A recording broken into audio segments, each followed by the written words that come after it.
మన ఆంధ్రప్రదేశ్లో ఉన్న పేదోళ్ళందరినీ మరింత పేదరికంలోకి తోసేయడానికి సర్వం సిద్ధం చేసేసుకున్నారు మన చంద్రబాబు నాయుడు గారు. మీరు 3 నిమిషాలు శ్రద్ధగా వింటే పోసుకొచ్చినట్టు చెప్పేస్తాను. బాబు గారు సూపర్ 6 అమలు చేయాలంటే మన రాష్ట్రానికి వచ్చే ఆదాయానికి మించి 1,21,618 కోట్లు అవసరం పడుతుంది. కానీ అది ఎలా తెస్తాడో తెలుసుకునే ముందు మనం ఆంధ్రప్రదేశ్ ఆదాయము మరియు దాన్ని ప్రభుత్వం ఎలా ఖర్చు చేస్తుందో ముందు తెలుసుకుందాం. ఆంధ్రప్రదేశ్ ఒక సంవత్సరం ఆదాయం 2,86,388 కోట్లు. ఇప్పుడు వస్తున్న ఈ ఆదాయాన్ని మన రాష్ట్ర ప్రభుత్వం ఏ రకంగా ఖర్చు చేస్తుందో మనం తెలుసుకుందాం.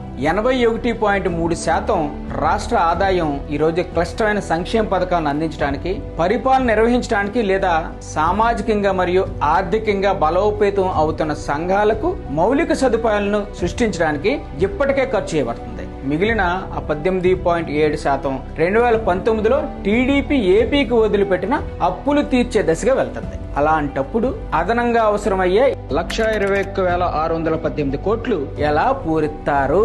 అందరికీ తెలిసిన విషయమే.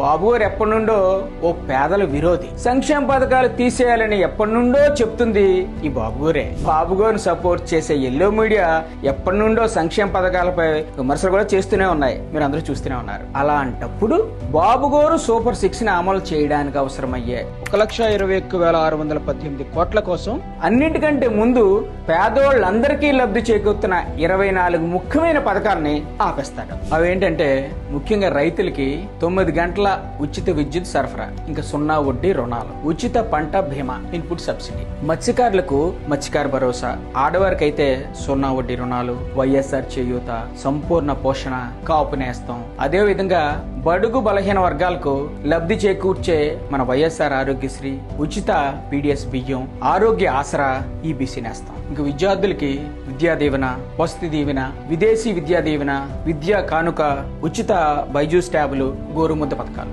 శ్రామిక వర్గానికి, కార్మికులకి తోడు, చేదోడు, వాహన మిత్ర, నేతన్న నేస్తం, లా నేస్తం, ఈ పథకాలన్నీ ఆపేస్తాడు. ఈ 24 పథకాల వల్ల మన రాష్ట్రంలో కనీసం 1 కోటికి పైగా పేదోళ్ళందరూ ప్రతి సంవత్సరం లబ్ధి పొందుతున్నారు. పైగా ఇవి బాబు గారు సూపర్ 6 లో ఎక్కడా లేని పథకాలు. చంద్రబాబు కోటేస్తే మీ అందరికీ లబ్ధి చేకూరుస్తున్న ఈ 24 పథకాలని ఆపేసినట్టే. పేదరికం నిర్మూలించడం పక్కన పెడితే మరింత పేదరికంలోకి మనం దగ్గరైనట్టే.